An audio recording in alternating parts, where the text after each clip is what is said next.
ขอต้อนรับเข้าสู่ช่องป้าจำลองชายหลายคนไปซื้อตลาดแม่ต้อยได้มั้ยแม่ต้อยมาอยู่บ่หรือไผมาโอ้คนบ่ตก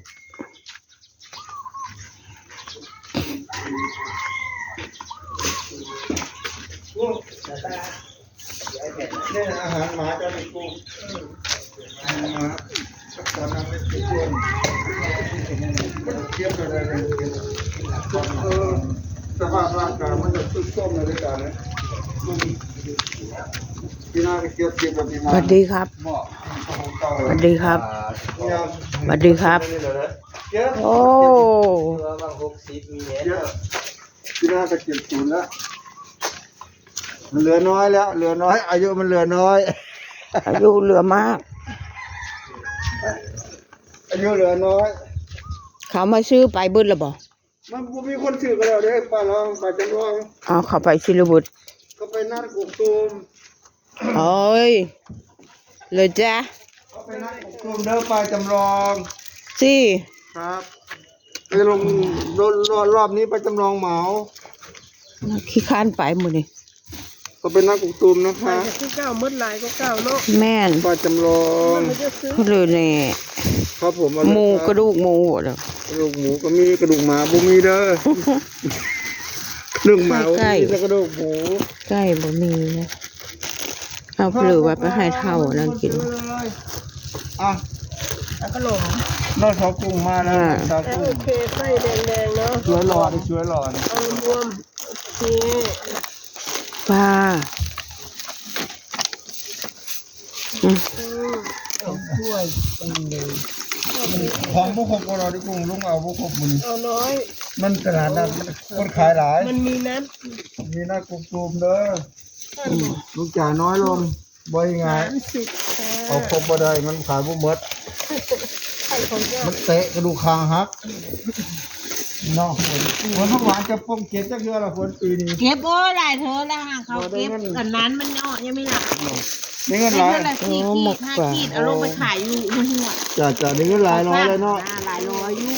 จ่าดีมากดีมาก สั่งเท่าละ200 300เป็น นี่เงินหลายร้อยเพราะหวานจากต้น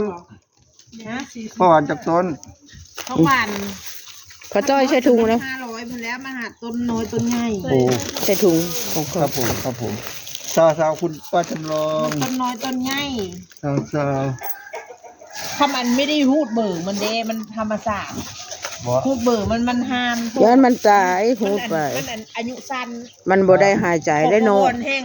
ตายแล้ว อ้าวคนรูดบดคู่ใบมันบ่ได้หายใจได้ ต้นไม้มันหายใจทางใบไม้นะคะ ก็เลยเธ โอ้ อ โห มัน ดอกทำไมมันเยอะจังเลย โอ้คอมเมนต์นั่น รูดไหมมันอายุสั้นเนาะ แม่น โอ้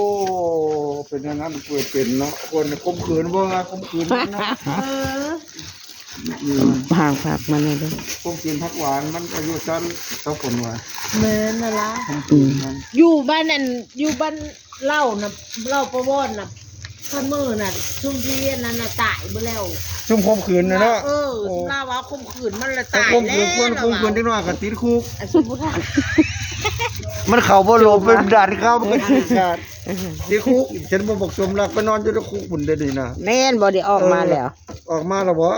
เฮ้ยออก ก็ มา ติดตามข่าวอยู่เนาะเอาท่อน50เดือนจะลองเด้อ อ่า หาเฮ็ดเล็กน้อย แต่ในวันผิดตัวละไม่ ผู้เฒ่าคือบ่เฮ็ดวะ ผู้เฒ่าเฮ็ดผู้เฒ่าน่ะ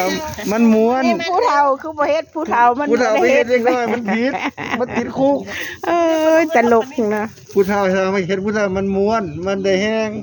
ตลก แล้วก็ได้ ตล ข้าว กอืม แม่ มี น มาเบิดได้พอต่อยว่าตลกไปบัดนี้ ครับมี อ้าวญาวันจะเอาอะไร บ่มีนี่มีแต่ปลานิลผมบ่ได้เอาหลาย เอาโลดปลานินน่ะเอาปลาบดมีก้างนะนะ ปลานี่มีกินปลานี่ไปซะก่อนเอามาพวกครบเรามันมีของข้างหน้าไม่มีนัดนะเอา โอ้ มา เดี๋ยวค่อยซื้ออันนี้ไปให้ ครับ ปา ครับ ชี ช่วย ไป หน่ ก่ อ อย น บ่บังเอิญบ่ปลาจำลอง นี่อันนี้ ครับผม10 บาทครับขอเหรียญ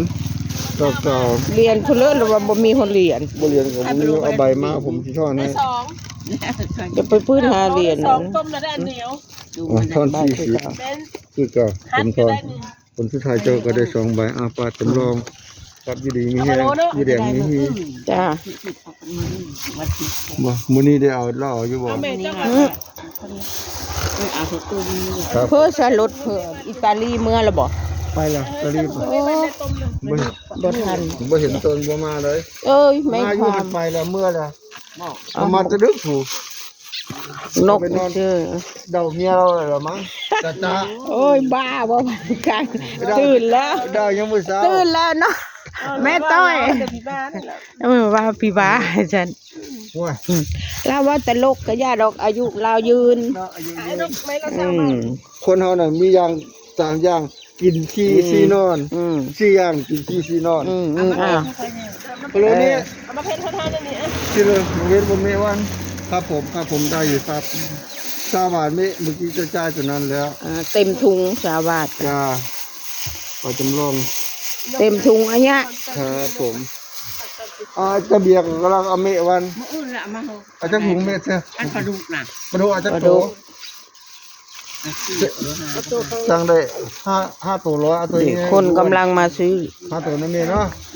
เอาอย่ามาตัดเผ็ด ครับผม ชื่อหยังนก ผมขึ้นมาน กชื่อหยังนกนี่ข้าวหมาก กินละมึนจักบ่นกกินข้าวหมากละมึน ที่เราเข้ามา ข้าวหมากหรอวะแม่นบ่ยอมข้าวหมากบ่ เขาทำเวลา เจ้าบ่ขี่รถบืดๆอ่ะนะเพราะว่าอีนายนี่ไปใส่วะ แก่เจ้าติ๊ก จะไปขายของบ่น่ะขับรถเร็วอ่ะอีนายนี่เอ้ย เอาเดี๋ยวไปลูกสิมา หยัง ปลาโรยอันนั้น โอ้โหดีเลย นาจะถึก หยัง มีผูกคนเดียวเฮ้อเลยอันมาคือค่ายฉันเธอละเฮ้อละเลยนะ เอาเลย เอาเร็วว่ะ สุดท้ายท้ายอันวันนี้ อันนั้นบ่มคือ เบิดแล้วแต่ว่ากูบุญของเบิดแล้วเมื่อวานหลายคนนี่ หยัง เอาไป ไอ้ยินของแท้มันเบิดแล้ว อันนี้มันบ่ได้แซ่บสักอันบ่ซะ โอ้ยอันแซ่บละเบ้อะไรไม่พูดก็แต่เฮ็ดปูให้เรียบร้อยนะตัวละ80 แต่กระตือรือร้นใจเลย แต่เก็บสมหวาน บางคน เราบุกเรานะคนอยู่ไหมไม่นี่อย่างนี้นี่อย่างนี้โอ้ยหามยังถามอยู่ดิแยกนี่มันสนุก มันบูจัก นี่ถามดูแท้ ยังซื้อ โอ้ยวันเรา ป้าบักเบนไม่ได้หยังบ่ มาคนอุฟ้าออกอีหยังนี่อีหยังตัวอย่างเพิ่นหยังเพิ่นว่าว้ายบ่จักก็ฮอกร้อนกูนี่แหละเนาะว่าสนุกเรียกเขาเนี่ยน้ำ บ้านคนตูน ยายดอกกว่า ได้อยู่ดอกแถวเฮือนแถวป้าสิมันคือไม่ได้ทำข้าวตาเตี้ยไปสองคนผัวเมียก็ไม่ได้แดงเจ้าไปได้อยู่บ่ 80 บาท โอ้ค่อยพัดไปตอกแป๊บหวานนี่ไม่ได้ปรุง เอ แม่ อ แม่ไปได้เด้บ่ได้ก็เลย บ่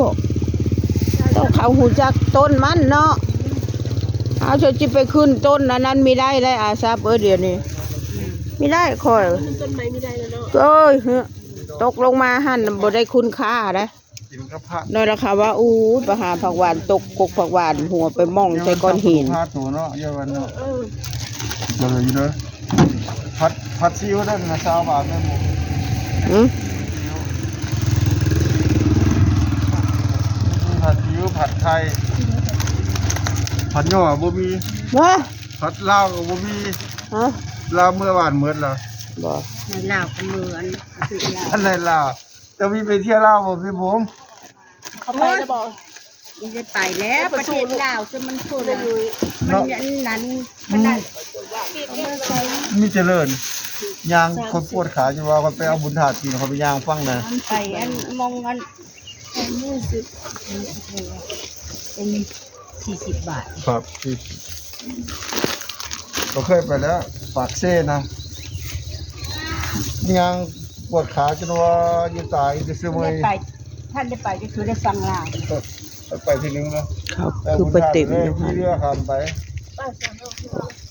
มันก็เริ่มบุญแล้วแม่เดี๋ยวลองไปจำลองไปก่อนนะครับบ๊ายบายไปจำลอง